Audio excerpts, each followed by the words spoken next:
On today's episode, we're going to be talking about the mother wound, specifically the mother-daughter wound. We're going to look into why that can happen, that we don't have a pleasant relationship with our mothers. How do we move forward from that, and how do we resource ourselves to go on to life without mothers, really. So welcome back. Let's just begin.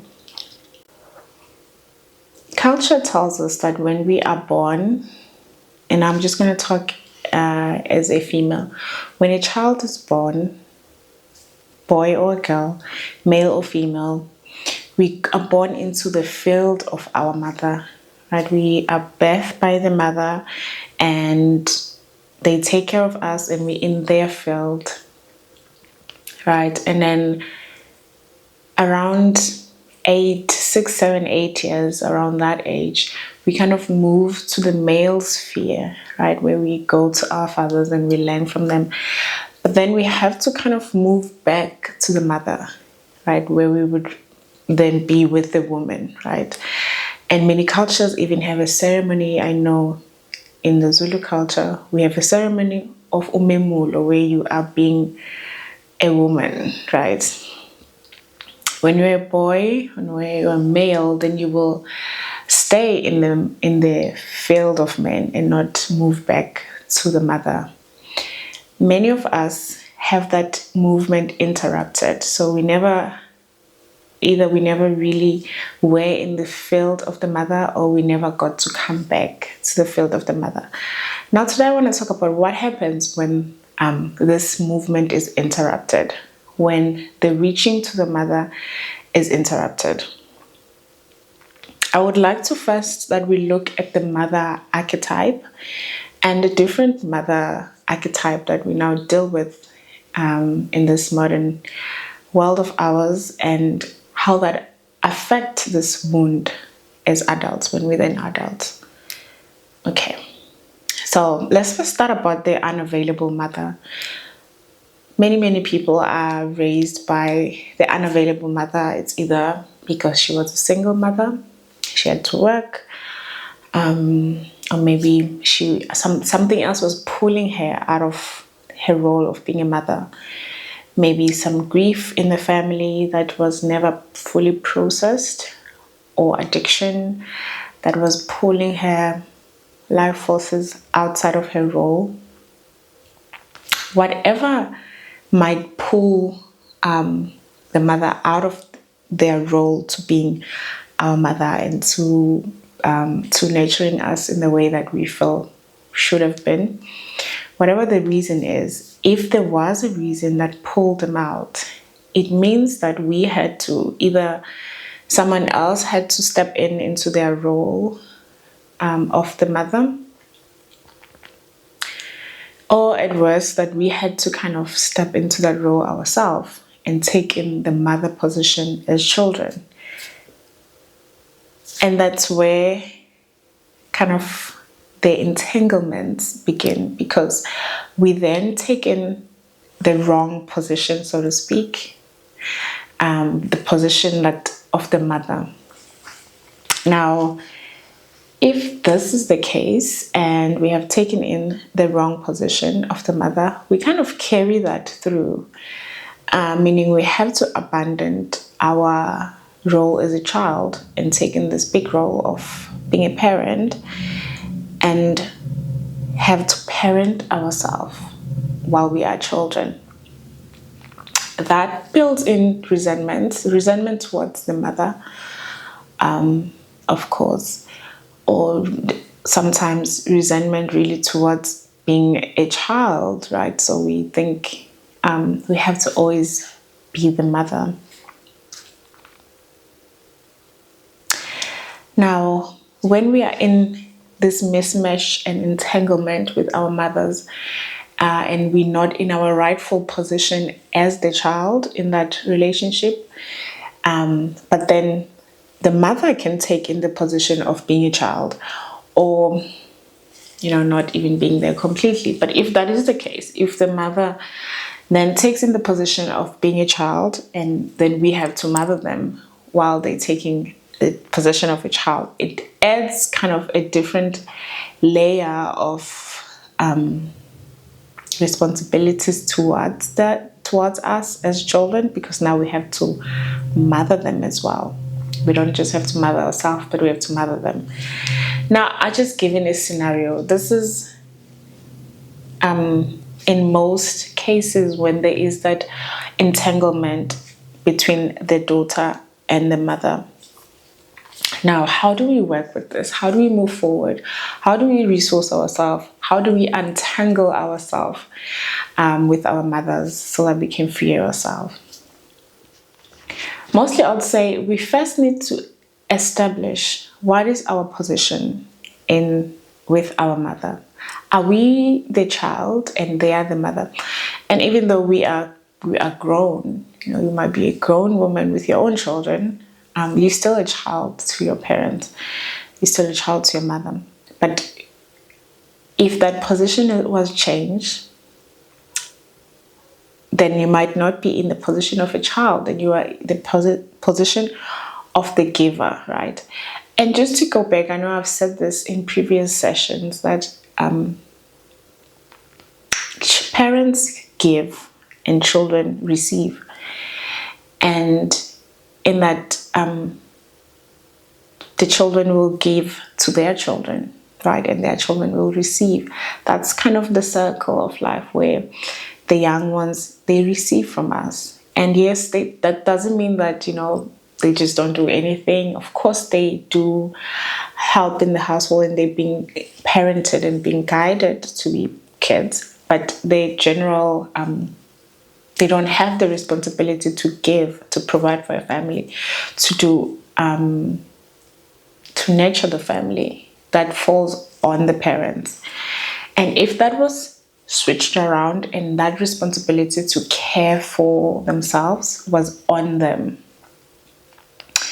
even if that meant that they had to find their own food, shelter, etc., that creates a very unsafe environment, and children can't trust their parents. They can't trust their primary caregiver. They can't trust the mother.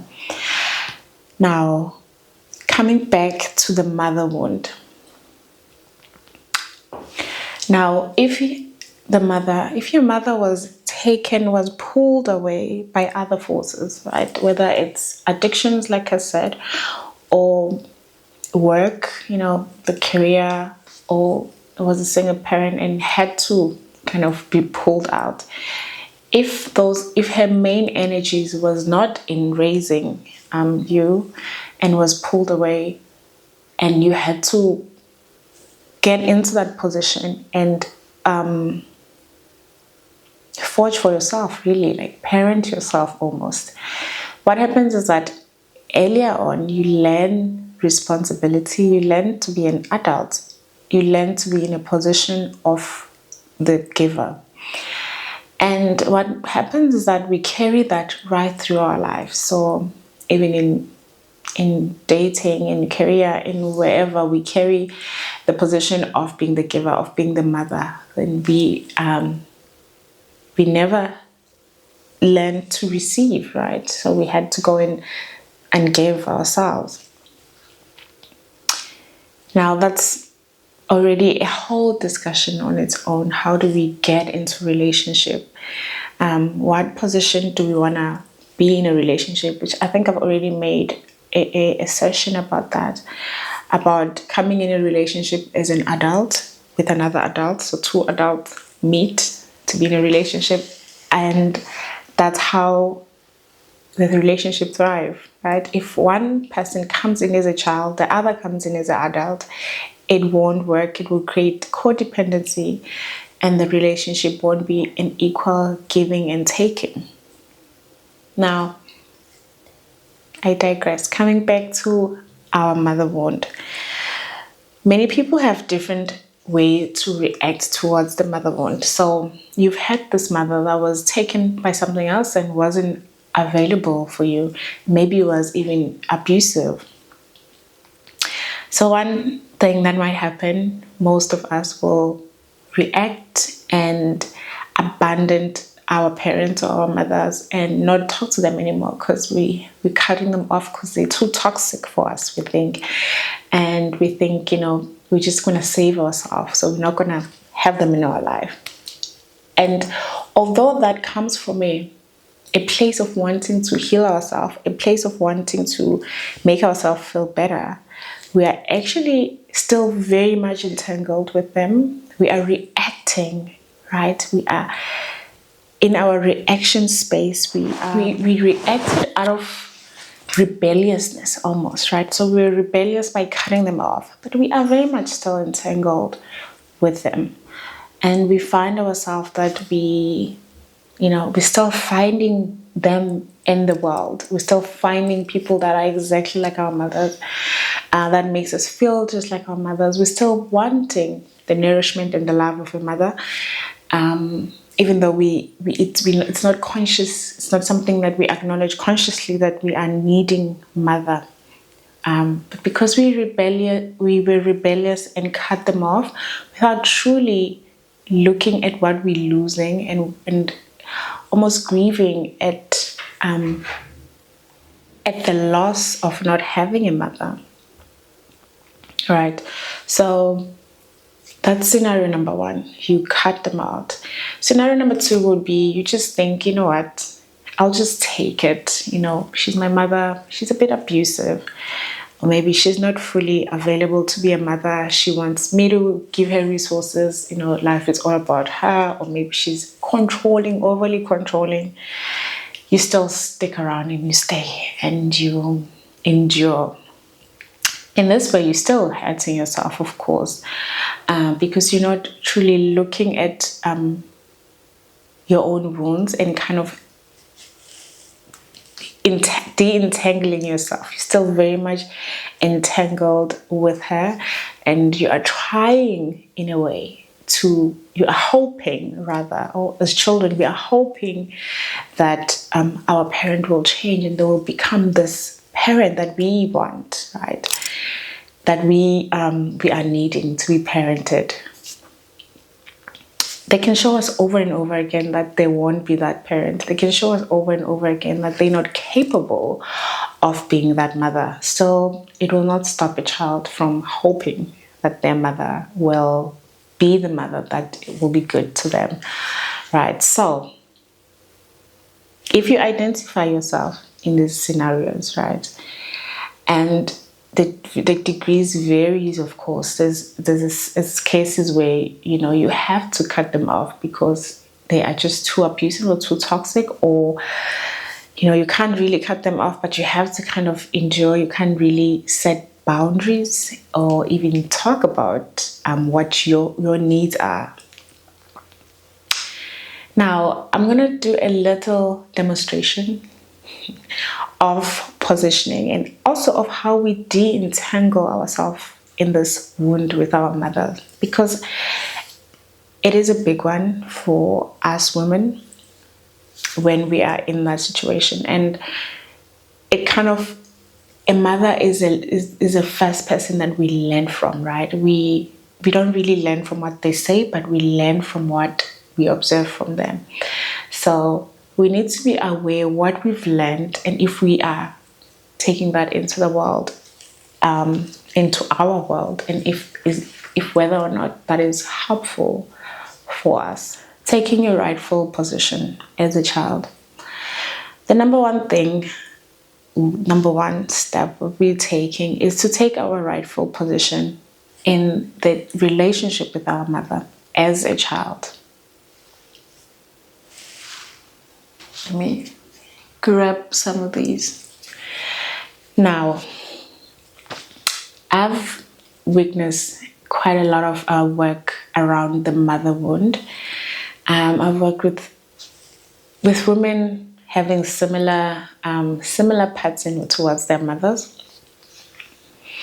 And in every workshop, that's whether I've witnessed it or I was facilitating the workshop, when there was a mother wound or the interrupted reaching out movement towards the mother, really, we found that the positions are always off, right? So when we look at it in a systematic way, or rather how life is passed through, so life comes from behind us, right through. So we have our parents behind us, our great parents, our grandparents behind us, our great grandparents, right? So life has been passed through through generation going down, right? So in that sense, we will be, let me put it like this. So our mothers will be behind us and we'll be in front of them as they pass life through us, right?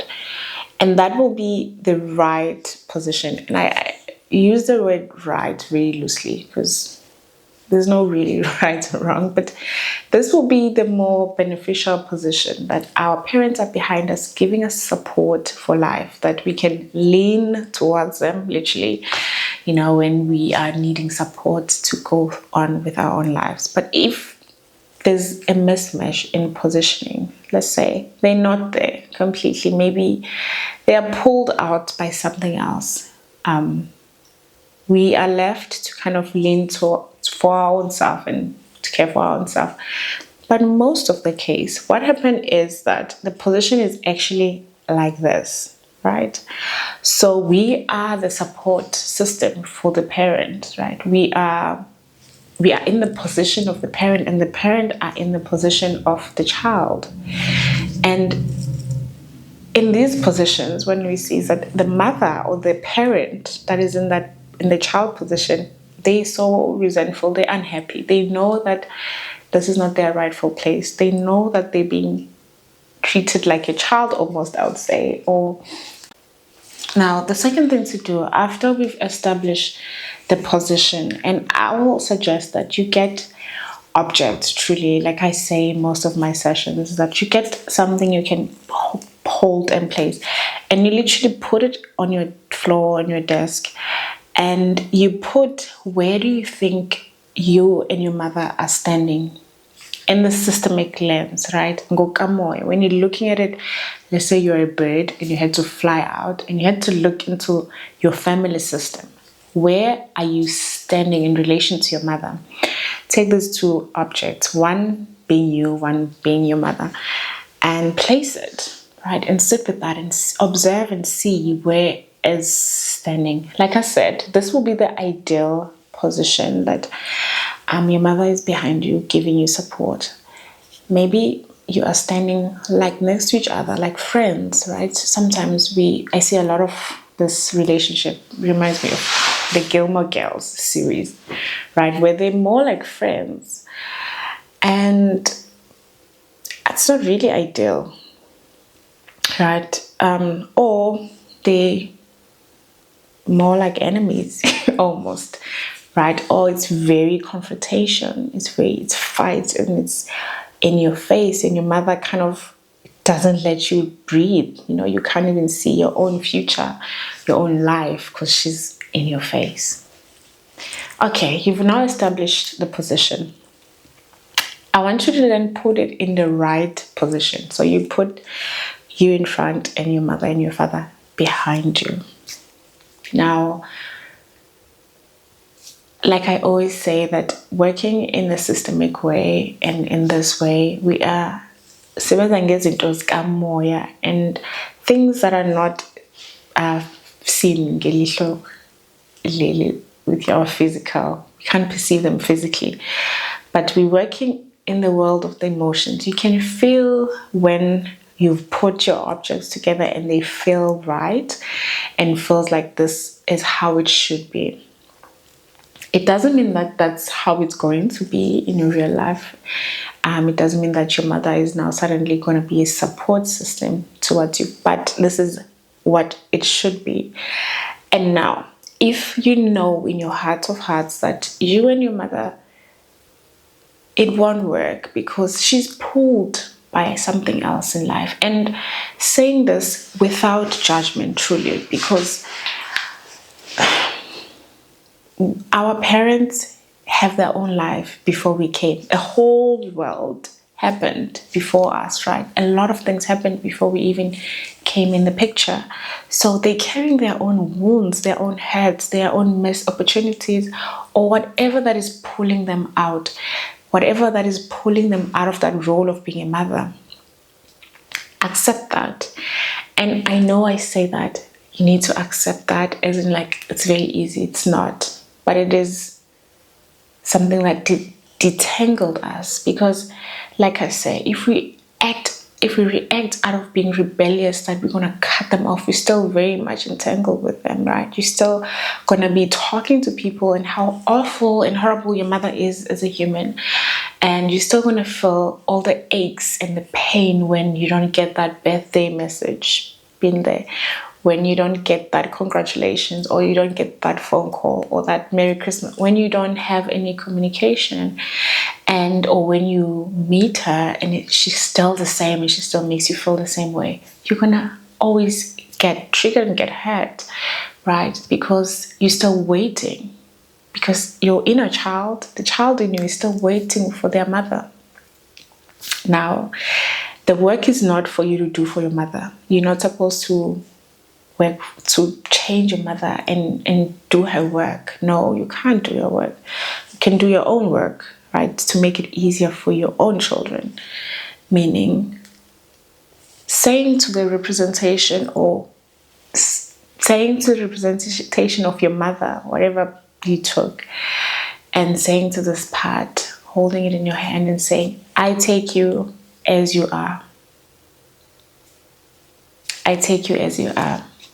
Whether they are drunkards, they have some form of addiction, they're controlling, they manipulate you, or they just not available. They're the party mom. Now we have the mom that just wants to go and have fun and really doesn't want to be a mother, doesn't want to take over the role of being a mother. Take them as they are, because you don't have a choice. Actually, you don't have a choice. You either you take them as they are, or you fight them to change to be who you want them to be. And that route is more difficult, because that's where we entangle with them, and that's where we might learn their ways without meaning to. So when we take them as they are, we acknowledge outright that we're taking as they are, and you might even state it to yourself, as they are, as a drunk mother or an unavailable mother, and you honor them truly as the woman that gave birth to you. They gave you life. If there's nothing else you can think of, truly, if you can't think of anything else that they've given you in this world, they've given you life, that's for sure. They gave birth to you. So you can thank them for that, and say, thank you for my life. Thank you for giving me the breath of life, right? And then I want you to say to them, and bring this. So you say to it, thank you for my life. Thank you for bringing me into this world. And you say, I honor you as the mother, the one that birthed me, right? And you say to them that what I didn't get from you, all that I didn't get from you, the love, the attention, the wisdom, the guidance, or a person to fall to or to cry on, all of those things that you needed from them, you tell them that what I didn't get from you, I will get in the world, right? Or you probably have, if you're already a mother on your own and stuff like that, you probably already went out in the world and love has came in different ways. And when we are entangled with them, we don't even see when love has returned in a different form, because love always return in a different form. It comes as someone else, but it always come and find us. You free yourself in this way from the entanglement of their own path, really. And it's probably coming from, their mothers, their grandmothers. It's probably coming from a generation of just women and their daughters not working out. And I know that because personally that is my own story, right? With particularly with firstborn daughters and their mother. And I'm a firstborn daughter and I've had very difficult relation with my mother. All right, but freeing myself in that way meant I was no longer entangled with her. I accepted that she would never change. In fact, I was okay with that. That's just who she is, and she would not change for me. And that was a big realization, and also a big turning point for me, because it was painful. It was grief. It is not. It was like, it is that you are saying, I'm okay, I won't have a biological mother. Well, at least not the way I would want them to be. Like, not the way a mother should be for me. And again, that is how I want to be mothered, right? And I honor that they feel I should take them as they are, and I will take them as they are, even if that means not being in contact with them. Or when I go and see them, I can say, okay, this is who they are, and I will just go back to my own life and not really get involved in them, because I'm not looking for them to fetch me anymore, to save me, to save the little girl, to be there for this little girl in me. I'm not looking for them to do anything for me anymore, right? Now, this is not something that happens overnight. It's a whole long process where we are healing that wound, and where we are, most importantly, detangling ourselves, removing the knots that we have around us with our mother, and freeing ourselves to truly, till you are in a position where you can truly say, I love my mother. You can even say, my mother was an addictive mother, and she was pulled from life through addiction because she was dealing with things that she couldn't handle, and she went to substances to help her cope, right?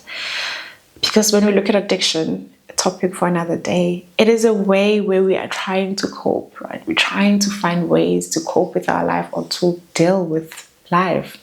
So you can recognize that your mother is trying to find ways to cope.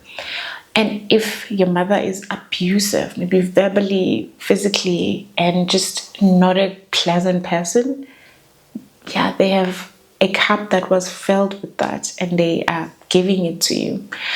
And recognizing that means you free yourself from receiving any of those things. And if you have to not be in contact with them, it's coming from a different standpoint now, because now you're coming from a position of being, as an adult, saying, I can recognize this inner child in me that wants their mother, that is waiting for their mother. But I can tell them that mother is not going to come for us, baby. I'm here now. Let's just move on. She's not going to come. She is stuck in her own pit, waiting for her own mother, for the most part, in most cases, really. So our mothers are also just waiting to be saved, right? Now, doing this little piece and kind of helping yourself to take a step towards the de-entanglement between you and your mother. If you can, I'll suggest you do a form of therapy intervention, whether it is through talk therapy or constellation work, if you're able to, and find a way to start the process of healing and detangle yourself from this big wound, the wound of the mother. Okay, I think I have touched on everything I wanted to touch on today. Again, thank you so much for staying tuned.